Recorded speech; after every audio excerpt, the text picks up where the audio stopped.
Hi, this is Charlie giving you Friday's market commentary. And for those that you don't know me as Charlie, yes, Charlie and Kevin are the same. Charlie's my middle name. That's what I prefer to be called. So for those of you who know me as Kevin, that's why you're hearing Charlie. Just that we've got a load of new people in the database this week, and so I appreciate that you may not have recognised me as my other name. Anyway, right, that clears that up, doesn't it? Right, let's have a look at this then. I'm looking at the dollar yen here this morning. The reason I am because I've got, as always, looking to live trade today. It's literally just 8 a.m. and the reason I'm looking at the dollar yen is because I'm in a very small swing trade on it at the moment. So as always on a Friday morning, I always show you my account, and so I've obviously got to explain to you why there's already a position open. So it's only a small position again. It's a half lot position here because it's a swing trade, and so I always initiate, well, not always, but when I'm doing I'll explain what I've done here. But I've initiated a small position, half lot, initiated yesterday, like overnight, and we're just going to see what happens. So, but I'll explain what I was looking at anyway. So at least you've got that there. But obviously, I'm here to do live trading here on a Friday morning, so that's what we're going to be looking for. But as I'm in this position, I thought I'd better explain to you what it was. So yesterday, as we can see here, this is the hourly chart. So I was just looking at the euro yen. I've been saying for a while actually that the euro yen, I was looking for the potential for it to come down, and I still don't know obviously for certain yet if that's indeed going to happen. It's obviously up in that position at the moment, but basically I looked at these lows here and here yesterday, and so I just put an order in at 99.05, so just above those lows, to trigger me into a short. So I just put a sell stop order in, and so it's triggered me in overnight. And I've got a stop. Well, I put it up at 99.60, didn't I? That was the stop, 99.60. I'll move that down to this high here at 99.50 shortly. So it'll be about 45 pips on like I say, on a very small opening position, and so we'll just see what happens there. But at the moment, it's had a nice push down, but it's got a long way to go. I've been talking about the big divergence there, which is there on the weekly charts of the dollar yen. And we're just going to see, I'm giving it a go at an early stage here, and obviously I would want to build a position because a half lot isn't big enough, but I want to see the market demonstrate to me that it does indeed want to come down and follow through to the downside before I start to build it. A bit like that cable trade. Now obviously for those of you that have seen the videos over the last couple of weeks, cable was in a swing trade last week, and no, that was go to the pound chart, the chart of the pound. Now that one was having a nice run, wasn't it? Because I was in over here and it had a nice run down, but it's a swing trade, and so you have to I think I talked about this trend channel then. You have to when it's a swing trade, it doesn't matter that you're up X amount, but we were looking to build this and grow the position. If it had carried on breaking down, then I would have started to add to it. It didn't break down, so I never got to add to it, and then it came up, but I'd moved my stop down to 153.30, so I had a 10 pip stop on a swing trade, so it cost me £86 in the end, but I think we can live with that. So it's just one of those things. But then I had a great, I was trading the upside on the pound over a couple of occasions this week anyway. So, and yesterday was fabulous on the long side. A nice trade there on the pound. So, and the pound this is an hourly chart again, since yesterday's huge up move has just been going sideways. So I'm just going to see what happens. I think that the pound is probably going to want to go higher again, but it's not making it easy at the moment because it's just consolidating.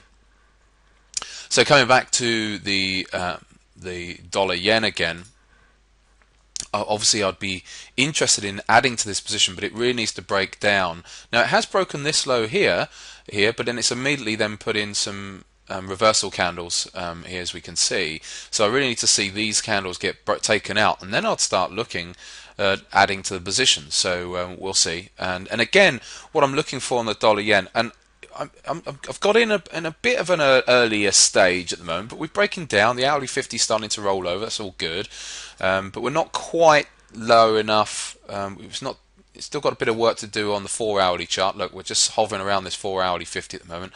But again, within a few hours or so, a few 4 hourly candles, so by the end of today, if it was to stay low, then, and certainly by Monday if it was to stay low, then this 4-hour 50 would start to roll over. If price stayed below it, that would be much more favourable for the trade. But certainly if we can come down and break these lows, as the lows that we've already made here today, then it starts looking a lot more encouraging, and then I can start looking at building the position and adding to it. So if we go out to the daily charts, I'm looking for ultimately for dollar yen, if I'm right here, if I'm right, a bit like the pound trade, I wasn't ultimately right, but it didn't cost me in the end.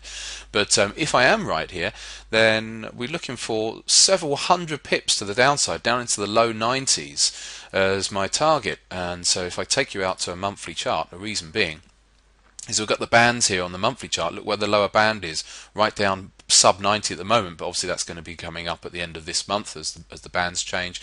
And even on the weekly chart, we've got the weekly 21 moving average, which hasn't been tested yet. So, and that's down at, well, it's going to be about 93. So like I said, we're looking at lower 90s. So, but it's still very early doors at the moment, but there is a divergence. Like I said, it's been in place for a few weeks now, several weeks. A nice big divergence in play. So it's just a case of seeing whether it's going to play out or not. If it doesn't, so be it. I'll lose about again less than £100 on this initial stake. But that's the nice thing with setting up an initial position which is small, whilst technically it's starting to go, but you're not entirely sure if it's just going to break down and then come all the way back up again. So let's take that back to an hourly chart. So you can put something in which is small enough where your initial loss would be low, just like that pound trade. But I think the initial stop on the pound trade was actually worked out about £400, wouldn't it? If I'd have got initially stopped straight away. But certainly with this one, it's going to be very, very small. But if I can start to grow it, if it does roll over, then again it would become quite a substantial trade. So, and that's what we look for, and then you build it. So what became an initial risk of less than £100 becomes a trade which could, if it works out and it was to come to the downside, worth several £1,000s. So it's always it's worth a nice little trading philosophy there on some trades. You can't do it on all trades, and other swing trades I take are just taken at full position, and you just take them at full size with a given stop and a given target. But this is a slightly different one. So anyway, we'll see what's going to happen there over the coming days, or it may even come up and stop me out today. So I must move that stop. Actually, I'll do that once I turn the video off. Okay, we're 7 minutes in, and I've been rabbiting along, and there's no live trades just yet this morning. So I'm going to press pause for now, and we'll come back to this. Okay, it's now coming up to 10 AM, 10 seconds to go, and still no trades yet this morning. The market's been pretty sloppy, pretty slow, so just stayed out of it, and just waiting to see. There's a little bit of news coming out now regarding the how much money came out of Cyprus, just being announced at 10 AM, but I don't know if that's going to really do much with the markets or not. I don't know, but other than that, the big news today is going to be the GDP figures in the US at 1:30. So unless we get a bit of a move here, then I'm going to have to press the pause button and come back to this at 1:30, because there's really not anything going on. It's a very sloppy market overall. Just to give you a perspective here on the euro dollar, this is the hourly time frame. So as you can see, we're just trading even from yesterday afternoon. It was really doing nothing here this whole period. So just staying out of it for now. The potential, I do see the potential for the euro. I mean, it could go either way, obviously. But let's just have a look at this. Look here. There's a bit of a head and shoulders coming in here with a neckline going across. So the potential is that it could, if it wanted to break down, it could in fact have quite a decent run. I can see the potential for that, but we have to be, oops, pressed the wrong button there.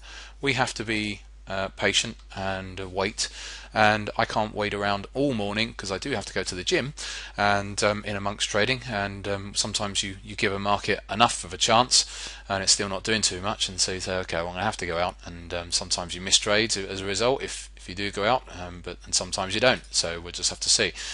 This is showing a gap here on the pound, but we've got dodgy data coming through. I say dodgy data, yeah, well, it is to an extent on telecharts here this morning. I'm obviously having some data issues, so I've got my other charts that I'm seeing off screen anyway, so it's not an issue. So at the moment, I'll press pause. I'll wait for a few minutes. If nothing, then I may just wait until 1:30, and we'll see if we can get a trade around then. Okay, I've just come back from the gym and there is still nothing going on. Still got data problems here on the Euro, and we've hardly moved in the last hour. It's skipping candles, but anyway, we've hardly moved from when I left, I think. We've gone up a little bit and we've come back down again a little bit, but overall nothing. So I'm going to wait. What we're going to have to do is wait until 1:30. We've got the GDP figures out for the US at 1:30, and just see if we get anything then. It's been a reflection of the way it's been this week, so I'll keep this short now, and we'll come back at 1:30 and see if we can get anything then.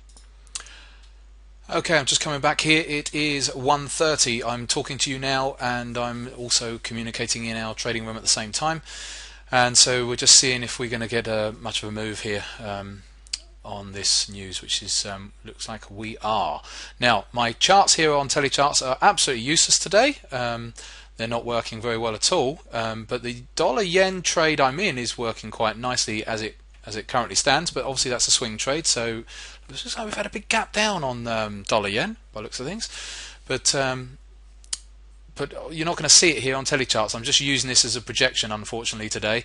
And if we get to trade, then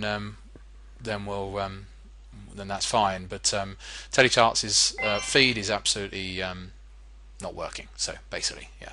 So anyway, I've just got a chart up just so you've got something visually to be able to see, basically. So I'm just going to press pause, and we're just going to see if anything sets up.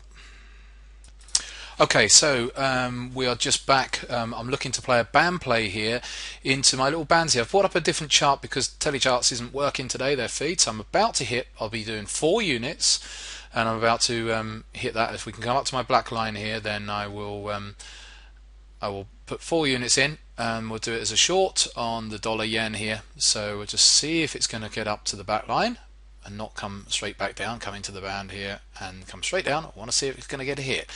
Just so, as you can see on my prices, we got to 32 or so there, but we didn't quite get up to that upper band. So we're looking to get into there, and I'm just looking at momentum. It's okay. It's nothing whoop-de-doo. Actually, looking at, we've just hit the end of the hour, and on the 30-minute chart, I'm just looking off screen here. It's not that great, but it is negative. So we may still get a few points out of this if it can come up to my upper band here. If it just comes in and comes back to the lower band now without hitting my upper band, then it will be a scratched trade. It's got very close to it, but it didn't hit it. And it's just a case of now seeing whether we're going to get this trade off. Finally, it's 2 p.m. on a Friday afternoon, waiting to get a single trade off. Obviously still in that swing short on the dollar yen, but that's not live trading. So just a case of seeing whether we're going to get this. So we're just sitting around this price level here. So I'm just going to press pause for a second just while we're waiting to see if this is actually going to hit or not. Okay, it's just coming up again now, so we might get lucky and may hit. Don't know if it's going to be lucky as far as the trade outcome is concerned, but certainly out as far as executing a fresh trade. And just as I hit play again, it's just nicked back down again. So looks like I'm about to press pause again, or no, come on, up you come then. Just talk to the market. Sometimes it helps. So we're going to look to put 4 units in, the usual 4 units. Stop placement is going to be up a bit higher, so probably about 15 to 20 pips I would have thought. By looking at this chart, I'll need to, once I've got into the trade, cut these charts down and then put them onto my other screen so I can actually get a better idea of the exact stop placement. But it will be, if we're getting entries into the early 30s, it's going to be into the mid to upper 40s. Just so I'm just projecting that. Now it's just a case now of whether this is going to just, looks like it's going to come down maybe to the lower band. I'm going to miss the trade if that's the case. If it comes down to this lower band here, because what we want to do is to see the price come up, it so often does, and then come down. But if it gets halfway and then comes down, it means it's already testing that lower band. It's already done that test, so which is not what I want. So I want to see if we're going to get this off or not. So I'll press pause again because it's not quite done it. Well, just back, and believe it or not, I just missed this. I was talking to the guys in the room whilst I had you on pause, and still didn't manage to. It blipped to the band in a blink of an eye while I was chatting, and didn't manage to get in. So I've missed that, and now it's so we can just see it's come down and hit the lower band. So I think I'm going to take that as a cue that I'm not going to get a live trade in today. We've waited till 2:15 in the afternoon, and there you go, it's just not happening. But there was a setup, we were waiting for it, and I missed it it was just happened so quickly just while I was chatting to the guys in the room there. And I was sitting here waiting for it. So I'm going to call that a wrap, and didn't manage to get that today. Oh, sorry, I'll just show you again the swing trades, and you can see where we are with that. So again, I've got the stop up at 99.41 now at that point. My entry was, you can see there, was at 99.0, or it looks like 04.8, so call it 05. That was where my stop order was in. So it's just a case of seeing where that's going to go to. I think if I come back to my charts, if I bring this out to an hourly time frame, then I can probably look to move this down. I want to give it plenty of slack because my entry is right up here, but I'm probably going to move it down to about 99.30. So I still want to keep it just the other side of that hourly 50 MA at this stage. But as we go through next week, if it does come down further and it doesn't come up and stop me out, then I will look to build that position. An initial small position can end up becoming a decent sized position for a swing trade. So I've gone through all that with you anyway. So unfortunately missed that one this afternoon. It's only a small pippage so far anyway, but it would have at least been something. Have a great weekend, and we'll be back in touch next week.